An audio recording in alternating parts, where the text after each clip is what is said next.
It has now become clear to everybody who cares to listen that Tinubu is not a Nigerian president. He's president of who? He's the president of the North, especially the Fulanis. Yeah, but the North is kicking against him. No. They are ganging up against him. No. Those ones, they are small screen. When it comes to matter that touches them, Tinubu will do everything to defend it. And that's what he's doing. Why has he not reacted against this mass murder in the Middle Belt? But Benue is not. Benue State is not. Benue Plateau is not. It's not. They are in the Middle Belt. It's because it has to do with a particular people. That's what I'm telling you here. If Muslims are the ones at the receiving end, Tinubu would have reacted immediately. But something is going on in Borno State and the president hasn't said a word yet. What is going on in Borno State? People are being killed in Borno State. Over what? Boko Haram terrorists are killing people. Who are they killing? The other day, the governor cried out. He said that, look, like 3 or 5 local governments are under control of terrorists. Even the Shehu of Borno said as much. Who are they killing? It's important we identify who is being killed. They are killing Nigerians, fellow Nigerians like you and I. Okay, that means you don't even want to identify the problem. Mr. Okoro, this mass killing is mostly against Christian North. Get it right. No. Barrister, I think it will be uncomplimentary to say that, look, Muslims have not been killed in what is going on in Nigeria. I don't get it. Which Muslims now? Is it Muslim Hausas or Muslim Christians? That is the question here. Is it the Muslims in the North or Christians in the North? I don't get it. No, my take is that a lot of people understand too that Muslims in the North have been killed. So this thing, does it really look like it's a Muslim Christian thing? Or is it like there is a war against Nigeria as a country? Any Iswap is there, Lakarowa is there, Mahmuda is there, all of them, attacking Nigerians in the North. Any Muslim that dies in this killing or any Fulani man is part of the collateral damage. They are not the main target. That is the truth. It's like you throw a bomb and it affected somebody who is close to you, but that person is not the target. The target is Benue and Plateau, who are mostly Christians. Can't you see the pattern of killing? Mention any other northern states that has received so much deadly blow like Benue and Plateau. Mention one. I mean, they have attacked in this manner. Mention one. None. So why is it in this particular state that are mostly Christians? Kaduna South are mostly Christians. You saw what happened under Aerofy. So when you see all these things, you don't need anybody to tell you what is going on. It is genocide against Christians. Okay. So you share the concern. You share the concerns of Dr. Nweziwe that this is pure genocide. Look at it this way, Mr. Okoro. Since the creation of Nigeria, have you seen any Christian group, Christian militia group that has gone about to killing Muslims, either in the north or south? Can you identify any group of persons that profess a Christian religion that have become so deadly like this bandit, Boko Haram, Iswap and other, that profess Islamic religion? Can you mention one Christian group that has gone about killing non-Christians? Can you mention one? So why is it from them? Tell me, why is this thing coming from them especially? Fulani herdsmen. Why? So that will tell you what is happening.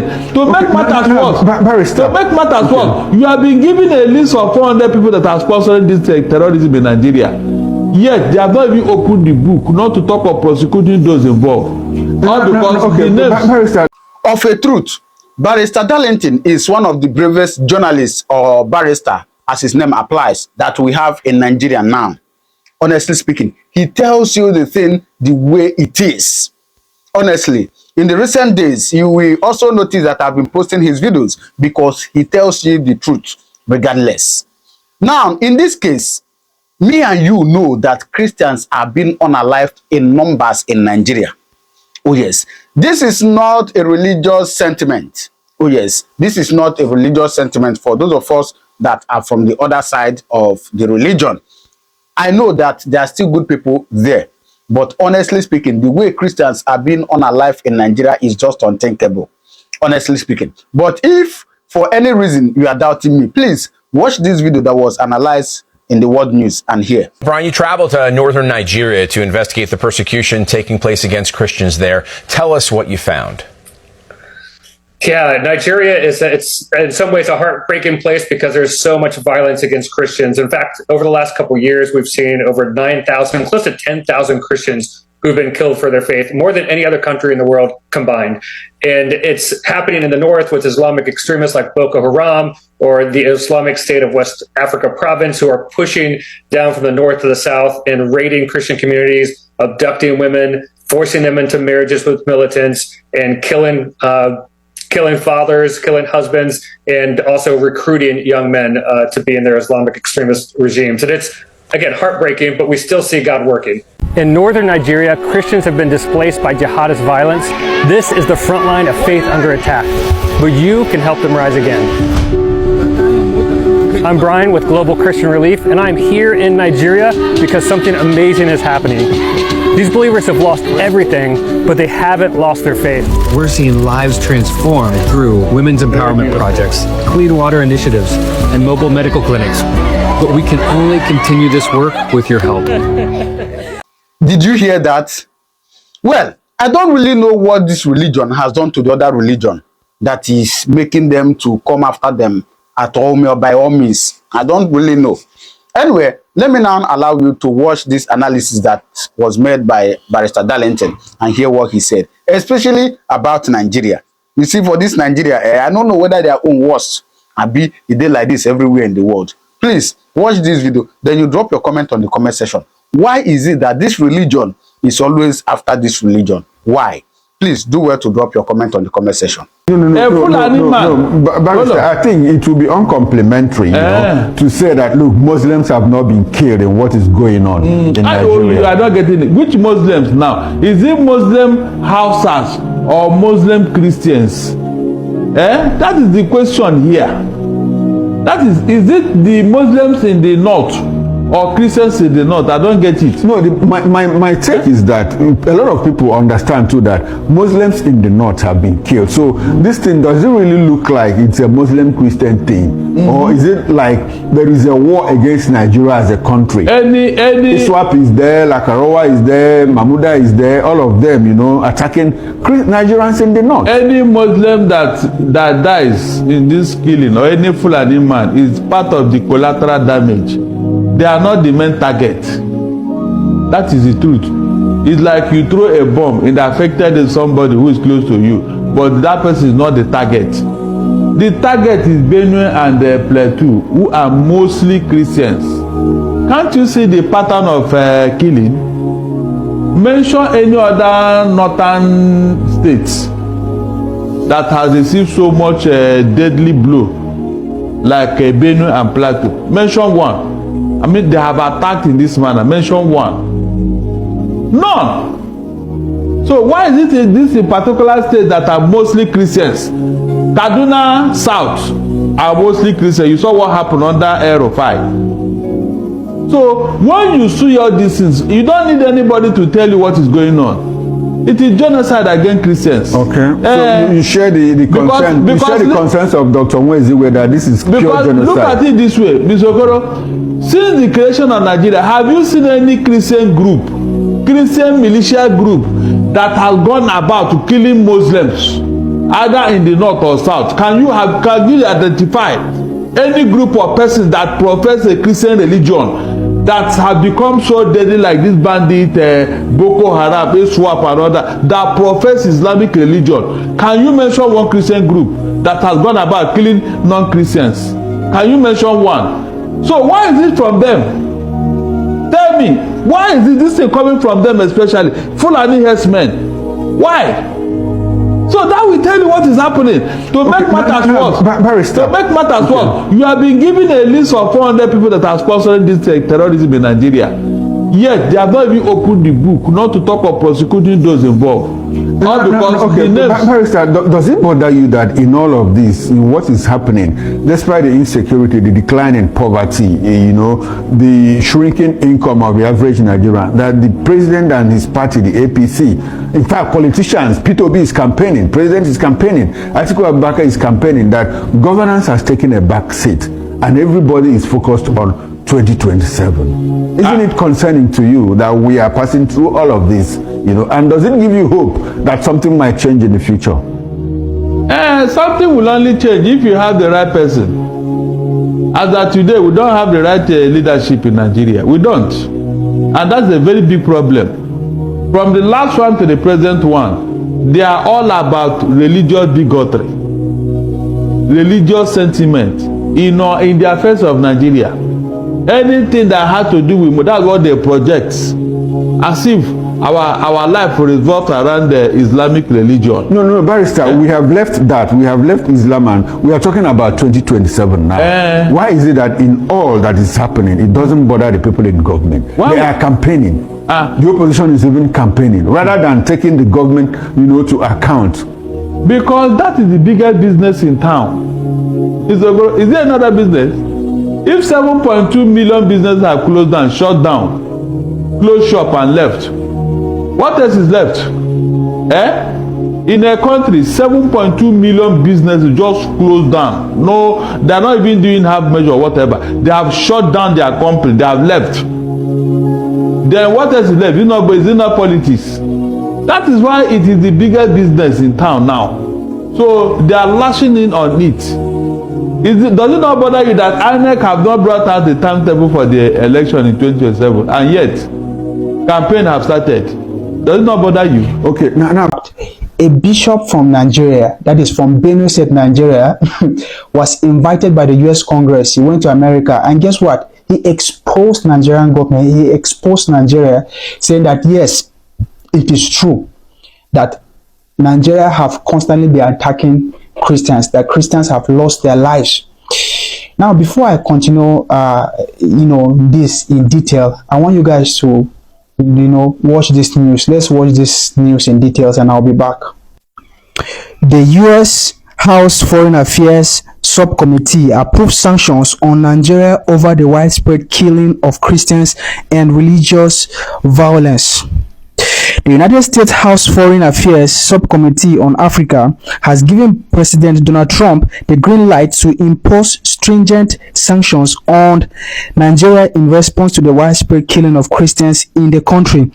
The decision followed a congressional hearing on Wednesday, during which lawmakers condemned the Nigerian government for failing to protect Christian communities from escalating violence. The committee also cited a 2024 report by the Observatory for Religious Freedom in Africa, which revealed that Nigerians accounted for 90% of all Christians killed worldwide each year. The report documented that between October 2019 and September 2023, a staggering 55,910 people were killed, while 21,000 others were abducted by terrorist groups operating in the region. During the hearing, committee chairman Chris Smith, who highlighted the severity of the crisis, pointed to testimony from Bishop Wilfred Anagbe of the Diocese of Makurdi, Nigeria, as a verbal witness. He said, "One of our distinguished witnesses today, Bishop Wilfred Anagbe, traveled a long distance to be with us, and his testimony is both compelling and disturbing. Militant Fulani herdsmen are terrorists. They steal and vandalize. They kill and boast about it. They kidnap and rape, and they enjoy total impunity from elected officials. None of them have been arrested or brought to justice. Make no mistake, these attacks are religiously motivated," the report stated, adding, "Denying this reality contradicts the overwhelming evidence we have seen with our own eyes. The religious cleansing must stop, and those responsible must be held accountable." The government of Nigeria has made little progress in addressing the persecution of Christians, even though religious freedom is enshrined as a fundamental right in its constitution.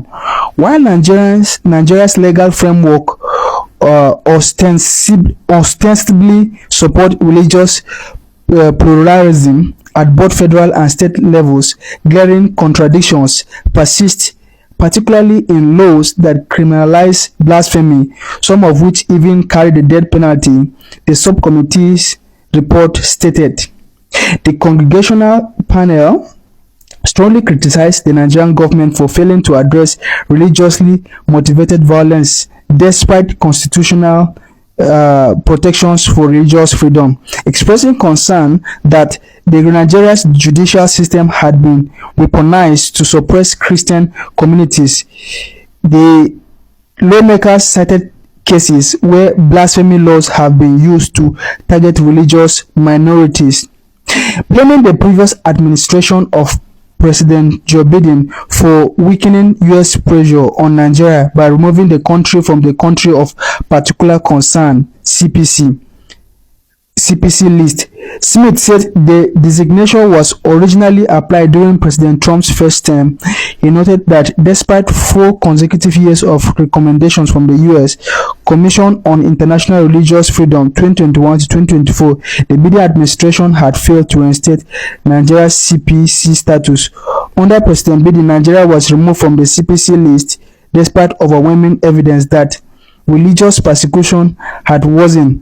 This decision ignored the repeated recommendations of the U.S. Commission on International Religious Freedom. He said he called on President Trump to take decisive action, including restoring Nigerian CPC designation and engaging directly with Nigerian President Bola Tinubu to ensure better protection for Christian communities. I fully expect President Trump to redesignate Nigeria as a CPC and to take additional steps to support the persecuted church. Last night, I reintroduced a resolution on this issue, and I hope we will have a robust discussion that leads to real action, he added. He also urged the Trump administration and the U.S. Senate to be prepared to impose sanctions on Nigeria if the violence against Christians continued. All right. Now, honestly, if we are going to be realistic, I think this is really true. You thought that bishop will leave Nigeria. You all think that this bishop will leave Nigeria. A bishop, for that matter, you think that he will go there and tell lie as a bishop? No, he will tell the truth. Let's be realistic. A lot of Christians have been targeted in the church and have been killed over the years, especially in northern Nigeria, especially in the north, in Kaduna. Let's talk about recently a bishop was kidnapped in Kaduna State. Guess what happened? He was kidnapped by a bandit. These bandits, they demanded that he should give some ransom. Despite paying that ransom, these Fulani headsmen and bandits, they killed that bishop. Let's talk about somebody, his name is Jackson, somebody. It happened in Adamawa State. He was in the farm when a Fulani man attacked him. A Fulani man attacked him trying to eat his crop, and he was angry. He fought back and he was able to overpower that Fulani headsman, collected his machete and killed that person in the farm. Now they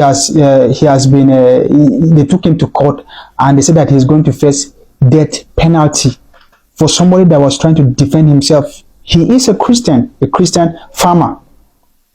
Let's go back to what happened to Deborah 2022. Yes, just a few years ago. They said because of blasphemy, she was burned to death. All this against Christians. And you see, Christians in Nigeria, they are so very peaceful and quiet because the Bible teaches us not to retaliate. Because of this, there have been constant attacks on churches. They have been killing Christians. Let's be realistic to ourselves.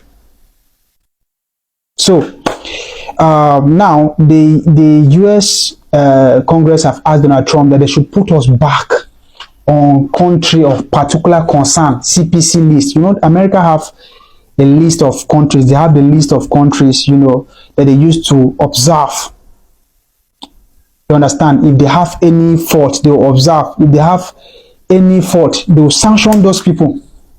Now, if America is even trying to sanction Nigeria now, guess who will suffer? It is the citizens. We Nigerians are still going to suffer it. Okay, because if you are trying to sanction Nigerians not to come to America, because yes, at the end of the day, they will try to make it very hard for you to get visa. That is the sanction they are talking about. During Donald Trump's first tenure, that was the same thing he did. It was during Joe Biden administration that they were able to remove Nigeria from that CPC list, country of particular concern. Now they want to put Nigeria back on that country that America will give them close marking. They will be on watch list. So if they are trying to put us back on those lists, they are trying to sanction us, it is Nigerians that will suffer. They will not give us visa to America. Okay, how about, since it is Christians being affected, how about giving Christians visa easily to go to America? Yes, I mean, I'm just saying, I'm just thinking out loud. Because if you are trying to sanction Nigeria now, our leaders will never be affected. Our government will not be affected. Because most of our government officials, from the president to the rest, all of them, I'm very sure they have visas, they have passport of another country. They are citizens in another country. They have the money to buy, passports here and there. So even if America sanction them, they can still travel to any country they want. They don't have issue. It is still the common Nigeria that will suffer. Do you understand this? So this is just to our government to wake up and fix the issue of Christians being killed in Nigeria. This is too much. We have so many great things happening in the country, but this is becoming too much, especially in northern Nigeria. So anyway, I'm going to stop here. If you have any information or you have any comments to drop, kindly drop it in the comment section. Is this a good move by Donald Trump? Was that bishop right? That Nigerian bishop, was he right to go to America and expose Nigeria the more? Please kindly let us know what you think. All right. May God help us. May God help us. Please do well to drop your comment on the comment section what you think. All right. And if this is your first time coming across my video, please do well to subscribe. Thank you very much. I'll see you in my next video. God bless you.